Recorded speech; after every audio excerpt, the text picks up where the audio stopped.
It's pretty incredible that this espionage happened in the first place, and expelling them is so hard to do.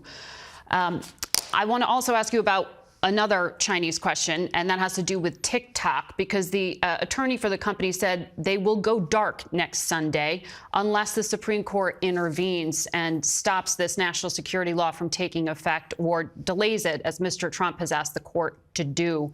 What do you think is going to happen here?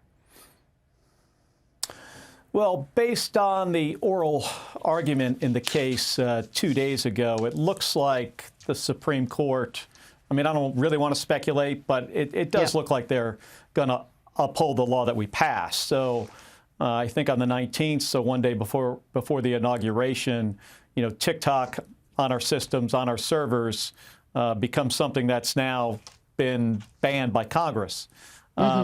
So I imagine there's going to be a disruption in the service here, you know, starting on the 19th. I know this is controversial. I know there are folks out there that earn a living, you know, on TikTok, but it has a national security risk to it. You know, one is the data, one of the risks. The thing that I'm more concerned about is their ability to manipulate the population of the United States, especially in time of a conflict. So it was the right decision. I voted for it.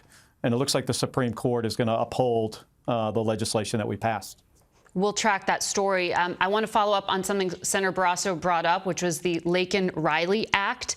You say you support this. It's a bill that would require federal authorities to detain undocumented immigrants charged with theft-related crimes rather than releasing them on parole. This bill was introduced last Congress, didn't go anywhere. Was it wrong for Democrats not to take it up? Was it election year politics that made Democrats concerned about bringing it forward?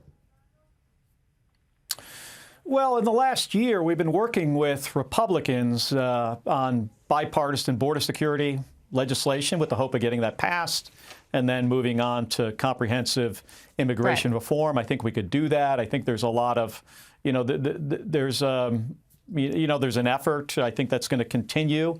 You know, right now, this is certainly bipartisan. I voted for cloture on the, you know, motion to start talking about it. But do you regret not doing that, taking that position earlier? If Democrats were more muscular on this issue, which was such a live issue during the campaign?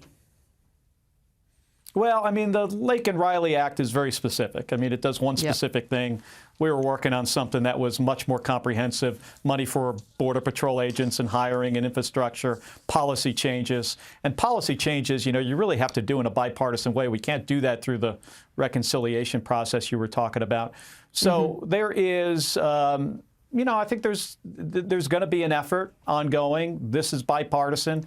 You're right. We didn't do this a year ago.